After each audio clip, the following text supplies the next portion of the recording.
Hey, j'espère que vous allez bien. Alors, comme prévu, je vous retrouve dans cette vidéo pour vous parler un petit peu de mon parcours de guérison, qui n'a pas toujours été très simple, ni tout rose, donc voilà. Je tiens aussi à vous dire que si je fais cette vidéo, c'est ni pour avoir de la pitié, ni pour me faire plaindre, ni pour quoi que ce soit. C'est avant tout mon témoignage pour vous montrer qu'un parcours de guérison, c'est pas tous les jours simple, mais ça peut se faciliter avec le temps. Et puis c'est pas toujours beau, mais ça peut se rendre beaucoup plus beau avec le temps et avec l'expérience. Donc voilà, et aussi pour vous montrer que même quand on vit des choses un peu difficiles, et bah finalement on s'en sort toujours quand on y croit et quand on se donne les moyens de travailler sur ses blessures, de les conscientiser, et de mettre les deux pieds dans la merde, je dirais, et voilà. Pour commencer, ce que moi j'appelle le parcours de guérison, c'est vraiment le fait d'entamer finalement sa guérison. C'est de se dire, ok, j'ai vécu des choses qui sont totalement inconfortables, qui m'empêchent aujourd'hui d'être totalement en paix avec moi intérieurement. Donc je fournis les efforts nécessaires et la guérison nécessaire pour retrouver finalement cette paix en moi et faire de ces épreuves une force, de faire de ces... peut-être ces erreurs, des leçons. Enfin voilà, c'est vraiment ce processus de transformation, quelque chose qui n'est pas joli finalement, on peut travailler dessus et lui donner une certaine beauté ou lui donner une certaine utilité dans nos vies, tout simplement. Il faut savoir que chacun a un parcours de guérison. À l'heure d'aujourd'hui, je ne connais personne qui vient sur Terre, qui vient s'incarner sur Terre et qui n'a rien à guérir et qui finalement est juste on va dire, en petite promenade tranquille. Je ne connais pas. Peut-être que je me trompe, hein, mais je pars du principe que chacun a des choses à guérir, que tout le monde vit des situations, rencontre des personnes qui finalement nous amènent à guérir certaines choses ou qui font en sorte que certaines choses refont surface pour être transformées, finalement, parce que c'est juste un processus de transformation qu'il faut faire, et voilà. Dans un premier temps, il faut savoir que le moment où vous conscientisez ce parcours de guérison, ce besoin de guérir certaines choses, il faut savoir qu'il y a eu un avant. Et le avant, c'est vraiment cette création des blessures, cette cohabitation avec les blessures, ces situations, ces personnes qui nous font vivre des choses douloureuses, des choses qui nous dérangent, qui nous font vraiment pas du bien. Et pour mon cas, c'est ce qui s'est passé dans mon enfance et dans mon adolescence. Donc pour vous expliquer un petit peu, mes parents se sont séparés quand j'avais 3 ans. Donc j'ai vraiment eu ce sentiment d'abandon parce que par la suite, je n'ai pas vu mon papa pendant 2 ans. C'est-à-dire que l'abandon était vraiment au maximum. En même temps, je vivais le harcèlement à l'école, c'est-à-dire que je me faisais harceler parce que j'étais trop différente des autres, parce que j'avais les cheveux roux, parce que peut-être que je dérangeais, j'en sais rien. Donc j'ai vraiment, on va dire qu'enfant, j'ai vraiment vécu à fond cette histoire d'abandon et cette histoire d'harcèlement. Cet harcèlement qui m'a amené à avoir peur du jugement des autres et je pourrais même aller jusqu'à avoir peur des autres, de ce qu'ils pensent, de voilà. Et finalement, cet harcèlement-là, cette peur du jugement m'a amené à changer et m'éloigner de qui j'étais vraiment pour pouvoir plaire. Donc on va dire que mon enfance, c'était vraiment l'abandon et en même temps l'adaptation pour pas vivre des choses désagréables, mais en m'adaptant trop aux autres, finalement, j'ai totalement perdu qui j'étais, cette paix en moi, on peut dire. Et puis, encore une fois, avec l'abandon, j'ai développé la dépendance affective qui a été un réel frein dans ma vie parce que je dépendais à chaque fois des autres, je dépendais de l'amour des autres, je dépendais de l'affection des autres et on rejoint l'harcèlement parce que je dépendais de ce que les gens pensaient de moi. Donc finalement, ça m'a complètement bloquée dans ma croissance, on va dire, parce que je me suis construite en fonction des autres et pas en fonction de qui j'étais. Par la suite, à l'adolescence, on commence tous à avoir des petits copains, voilà, ou des petites copines, peu importe. Et ça a été mon cas. Et justement, pour faire le lien avec la dépendance affective, j'avais vraiment ce besoin d'être aimée. Et cet amour, au bout d'un moment, j'ai été chercher chez les autres, chez mes petits copains. Et le fait d'avoir ce besoin d'affection, on en vient à accepter l'affection de tout le monde, quoi. Et du coup, je suis tombée très rapidement dans des relations toxiques où il y avait de la tromperie, où il y avait de la violence. C'était pas de la violence physique, c'était vraiment de la violence. Les personnes avaient de la violence en eux, de la colère en eux. Donc j'étais vraiment dans un environnement qui n'était absolument pas sain du tout. Même si j'ai toujours connu un peu ces relations toxiques, même amicalement. Typiquement, plus jeune, quand je faisais part d'un secret à ma meilleure amie, typiquement, j'aime ce garçon, elle allait le répéter. Donc forcément, je me retrouvais dans une situation vraiment gênante et inconfortable. Et donc, c'était pas quelque chose de très sain, c'est un secret, donc t'es pas censé aller le rapporter. Et pourtant, j'ai toujours accepté ça, j'ai toujours vécu avec ça, et j'ai jamais dit non à tout ça, tout simplement parce que la peur du jugement des autres fait qu'on en perd confiance en soi. On a confiance dans les autres, on pense que ce qu'ils font pour nous, c'est bon, mais pas du tout. Pas du tout, du tout, du tout. Donc, avant vraiment de découvrir tout ce parcours de guérison-là, de le conscientiser, j'ai déjà vécu pas mal de choses, pas mal de blessures qui font que j'ai vécu avec elle, que je sais ce qu'on ressent, que je sais ce que ça fait. Et le jour où j'ai pu conscientiser tout ça, je dirais que dans un premier temps, c'est les thérapeutes que j'ai vus, mais je parlais pas encore de parcours de guérison. Pour moi, c'était juste, je me sentais pas bien, il fallait m'aider. Point. Je cherchais vraiment pas plus loin, c'était ça. Et voilà. Puis par la suite, en commençant un peu à travailler sur moi, je me suis rendu compte aussi de d'autres problématiques avec mes thérapeutes, de me dire, ok, il y a l'histoire avec ton père, il y a ça, il y a encore ça, et voilà. Et puis en même temps, il y a l'horizon un peu qui s'ouvre à ce moment-là, où en fait on découvre plein de choses, plein d'autres thérapies, plein de trucs, quoi. Et du coup, je me suis vraiment ouverte un peu plus à ma spiritualité que j'ai toujours eue, étant donné que je vois vraiment les défunts depuis toute petite. Mais je me suis jamais dit je suis spirituelle. Je me suis jamais dit la spiritualité ça existe. C'était vraiment quelque chose de normal pour moi, qui faisait partie de moi et puis point. Mais avec ce travail sur moi, j'ai vraiment pu... Enfin, des situations ont fait que je me suis ouverte aussi à la spiritualité. Donc j'ai aussi commencé à apprendre à guérir par moi-même parce que je voulais pas attendre qu'on me dise quoi faire, comment faire. Enfin, pour moi, il fallait vraiment que je me débarrasse de tout ça, quoi. Et, euh, et donc ça, c'est à l'adolescence où j'ai commencé ça. Mais à l'adolescence, il y a tout qui s'est un peu remué encore plus. Si je prends l'exemple d'un volcan, on va dire que dans mon enfance, j'ai vécu des choses qui sont venues se loger au fond du volcan. C'était complètement éteint, ça ne faisait pas éruption, tout allait bien. À l'adolescence, j'ai vécu d'autres situations. J'ai vécu... Enfin, j'ai rencontré des personnes, on va dire, qui ont fait que tout cet agitement qui était finalement dans le fond du volcan a refait un peu surface et s'est mis au milieu du volcan. Et ça a commencé à remuer, à remuer, remuer. Et vu que ça me remuait sans forcément que je comprenne ce qui se passait, j'ai commencé à faire des dépressions, à faire des phases dépressives, à pas comprendre ce qui se passait, à trouver injuste ce que je vivais, à être en colère par rapport à ce que je vivais, parce que pour moi il n'y avait aucune explication, j'étais juste en train de subir l'univers quoi. À la limite, il prenait du plaisir à me mettre tout ça sur la route. Et puis, à l'adolescence, j'ai aussi subi des attouchements par mon grand-père, du coup. Et, euh, et ça m'a complètement encore plus effondrée. Et je pense que ça a fait remuer encore quelque chose de plus et très profond.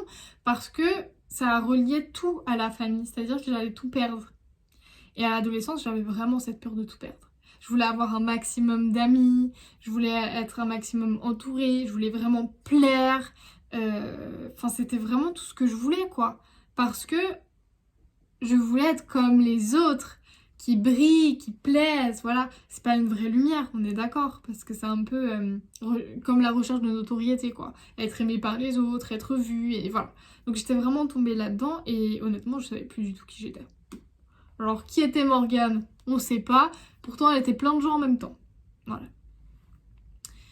Et au moment où j'ai commencé à aller vraiment mal, ma maman aussi fait des recherches de son côté, comprendre pourquoi est-ce que ça n'allait pas, qu'est-ce qui se passait, et voilà. Et c'est vrai qu'elle a joué vraiment un grand rôle dans mon parcours de guérison, parce qu'elle me conscientisait ce que je faisais, ce que je vivais, ce que je disais. Enfin, vraiment, elle me expliquait des choses. Et un jour, elle m'a posé cette fameuse question, mais t'es qui? Au fond de toi, tu es qui? croyez-moi que juste cette phrase-là, elle m'a fait un gros choc. Et c'est là où en fait j'étais persuadée que je savais qui j'étais, mais j'ai été incapable de répondre. Incapable. Parce que je savais que je faisais comme les autres. Je savais que si ce sac était à la mode, que je voyais beaucoup de gens avec ce sac, je voulais ce sac. Mais ce qu'au fond de moi, je le voulais vraiment. Ben non, peut-être que je le trouvais super moche. Mais il fallait que je sois comme les autres. Et à partir de là, où ma mère a commencé à me conscientiser les choses, j'ai aussi rencontré du coup mon copain actuel. Et c'est là où ces choses qui me remuaient en moi ont commencé à faire éruption et à sortir. Et c'était absolument pas contrôlé, quoi. C'était des choses qui étaient en train de bouillir en moi depuis un certain temps. Et il a fallu que ça sorte. Ça s'est pas fait de la plus belle des façons, malheureusement. Mais ça s'est fait comme ça devait se faire, j'ai envie de vous dire. J'ai compris que la première éruption, ça faisait mal et que je voulais plus qu'il y en ait une deuxième. Donc à partir de là, je me suis vraiment concentrée sur mon parcours de guérison, sur guérir mes blessures, sur ce que je ressentais, sur d'où ça venait. J'ai commencé à communiquer avec mes guides, à chercher des réponses à ce niveau-là, de me connecter à tous mes sens, enfin à ce que je ressentais, à ce que je pouvais vivre, et voilà. J'ai vraiment commencé à faire tout ça pour éviter de revivre ces douleurs-là. Alors, je vous dis pas, certaines fois ça a recommencé parce que peut-être que j'avais loupé un truc que j'avais mis de côté, que je m'étais dit c'était bon, hop hop hop. Mais non, c'était pas bon là. Donc ça a refait éruption. Et donc ça a été assez compliqué parce qu'il faut pas oublier qu'en même temps j'avais mes cours, qu'en même temps j'avais ma vie sociale et qu'en même temps je devais me gérer moi avec tous mes états d'âme. Donc ça a vraiment été, je dirais, vraiment très très compliqué à vivre et très compliqué à gérer surtout. C'est pour ça qu'à plusieurs fois je me suis sentie totalement dépassée et que je faisais comme des sortes de burn-out parce que j'arrivais plus à gérer tous ces paramètres de ma vie là. Mais aujourd'hui, tout ce que j'ai vécu, ça fait que je retrouve petit à petit la paix.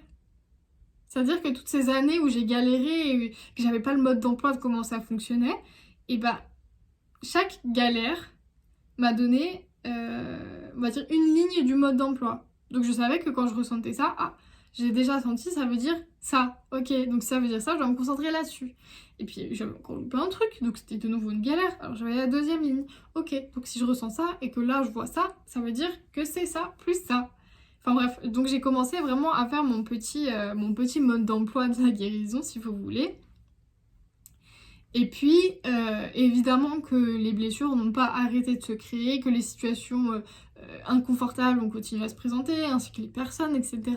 Et que j'ai continué à vivre des choses atroces, comme l'abandon total de mon père, comme le décès de ma cousine, comme toutes ces choses-là qui, finalement, m'ont un peu rappelé à l'ordre. Ça a fait éruption parce qu'il y avait des choses là qui remuaient depuis un certain temps. Et donc il a fallu que je travaille tout ça, donc j'ai découvert que j'avais une totale peur de la mort, que j'avais peur de la mort parce que finalement je pouvais pas le contrôler, parce qu'à tout moment je pouvais perdre quelqu'un que j'aimais, mais sans avoir le contrôle là-dessus, que finalement ma blessure d'abandon elle était pas totalement terminée, parce que là j'ai vraiment vécu le gros abandon qui m'a bien fait comprendre qu'il y avait encore des choses à travailler. Chaque situation, en fait cette grosse situation m'a fait comprendre que chaque situation qui se présente à moi, c'est pas pour rien. C'est que j'ai quelque chose à comprendre, j'ai quelque chose à faire avec ça. Et aujourd'hui, au lieu de me fermer les yeux, me boucher les oreilles, me dire il n'y a rien, je me dis ok, là ça fait mal, là c'est inconfortable. J'attends pas que ça passe. Je me dis ok, quand est-ce que j'ai commencé à sentir ça? Ok, à ce moment-là. Ok, ce moment-là, il s'est passé quoi? Il s'est passé ça et on m'a dit ça et là ça m'a blessé. Mais est-ce que ça fait pas un rappel à quelque chose d'autre qui est au fond du volcan? Oui, c'est juste refait surface par rapport à cette histoire-là. Enfin bref, c'est toute une analyse de soi, mais c'est vraiment pour vous montrer que, ok, enfin j'ai vécu des choses, c'est injuste, je tolère pas du tout ce que j'ai vécu, c'est pas normal, mais ça m'a permis aujourd'hui, si j'en prends tout le chemin, de gagner un point positif. Et ce point positif, je peux le mettre dans ma mission de vie. Je peux me dire qu'aujourd'hui, je peux m'en servir pour aider les gens. Et en fait, souvent, on se concentre sur la merde qui était là.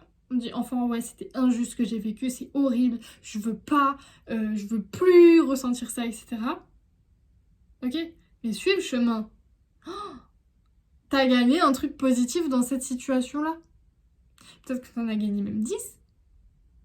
Et c'est souvent cette ce point de vue extérieur qu'on a de la peine à faire, et c'est pour ça que souvent on se noie, comme moi j'ai pu le faire avec mes phases dépressives, mes dépressions, mes idées noires, etc.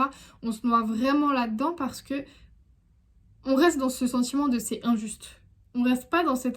on cherche pas cette compréhension de j'ai vécu ça, ça m'a amené où? Ah bah oui, ça m'a fait avancer, au moins on ne dit pas. Donc c'est plutôt génial. Même si t'es inconfortable, bah aujourd'hui au moins je sais que je vais pas accepter ça, ou que si je ressens ça, je sais que c'est ça que je dois travailler. Je sais pas si c'est très clair ce que je dis, mais voilà. Et tout ça pour vous dire qu'on a tous un parcours de guérison à réaliser. Que notre parcours de guérison, je parle du principe qui commence du premier jour de notre vie, peut-être même du premier jour de notre incarnation, c'est-à-dire que même dans le ventre de notre mère, jusqu'au dernier jour de notre vie. On est ici pour vraiment apprendre.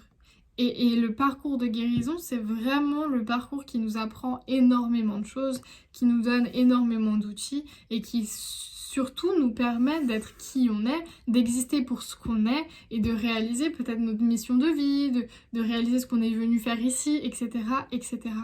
Donc souvent, ce parcours de guérison, on le fuit, on le cache, on dit oh, non, c'est bon, moi j'ai pas besoin de guérir, tout va bien en moi, c'est bon. Là c'est juste un peu inconfortable, mais c'est bon, ça passera.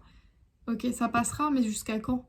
Jusqu'à quel événement? Jusqu'à quelle situation? Jusqu'à quelle personne qui rentrera dans votre vie? C'est ça la question à se poser. Et le but de ce parcours, comme j'ai dit, c'est vraiment de pouvoir trouver la paix intérieure. C'est-à-dire que même s'il y a quelque chose qui vous blesse, au bout d'un moment, vous saurez agir. Ok, ça me blesse. Pourquoi ça me blesse? Ok, j'ai le droit d'être blessée. J'accepte d'être blessée. Ok. Ça me mène où? Ah, ça me mène à cette blessure. Ok. Et donc, plus rapidement, vous trouverez la paix et vous serez totalement en harmonie avec vous. Le fait de guérir ces blessures, ça permet aussi de devenir soi et d'accepter d'être soi et de vivre pour soi.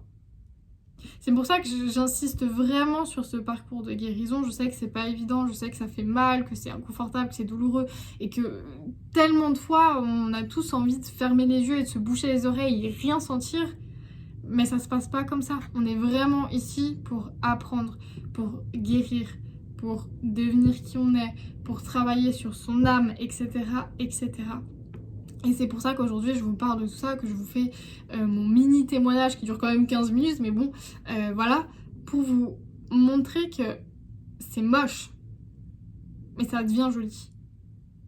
Et pour que ça devienne joli, il faut entamer ce parcours de transformation que moi j'appelle parcours de guérison, tout simplement.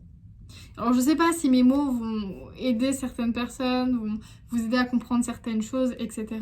En tout cas c'est ce que je souhaite, et ce que je souhaite surtout c'est vous montrer que même avec un vécu de merde, on peut faire quelque chose de joli. Moi, ma vie, elle n'a pas commencé de la meilleure des façons. Mais aujourd'hui, je suis fière de ce que je suis surtout fière et contente de pouvoir aider des gens qui sont dans ce parcours de guérison. Je suis contente de pouvoir offrir de mes leçons à d'autres personnes qui en ont besoin, tout simplement. Et surtout, je suis fière d'avoir ouvert toutes ces portes qui sont autour de moi et je continue à les ouvrir et je continue à guérir. Hein. C'est pas facile tous les jours, ça fait mal des fois aussi. Parce que mon parcours de guérison, comme le parcours de chacun, se finira le jour où on partira. Peut-être qu'il continue même après, j'en sais rien, j'en ai pas connaissance, mais quelqu'un qui vous affirme aujourd'hui qu'il a fini de guérir, c'est pas vrai. Il a peut-être appris à guérir correctement les choses qui se manifestent à lui, et du coup plus rapidement, oui. Mais personne n'a tout guéri comme ça maintenant. Si moi je vous disais aujourd'hui, bah moi c'est bon, j'ai tout guéri, voilà, si j'avais pas tout guéri, je pourrais pas vous aider. C'est pas vrai. C'est pas vrai, c'est justement en entamant mon parcours de guérison que j'arrive à vous aider encore plus, quoi. Donc voilà. Voilà mes mots, voilà mon témoignage, et j'espère que surtout que j'ai été claire dans ce que j'ai dit. Peut-être que je me suis un peu trop éparpillée, j'en sais rien. Mais voilà, et si vous avez des questions, si vous avez besoin de quoi que ce soit, n'hésitez pas à m'écrire en privé, à m'écrire sous cette vidéo, peu importe, je suis vraiment joignable. Et comme j'ai dit, mon but c'est vraiment de pouvoir vous accompagner, de vous aider par rapport surtout à ce que j'ai pu vivre, à mon vécu, à mes connaissances, à ce que j'ai pu acquérir sur mon parcours, et voilà.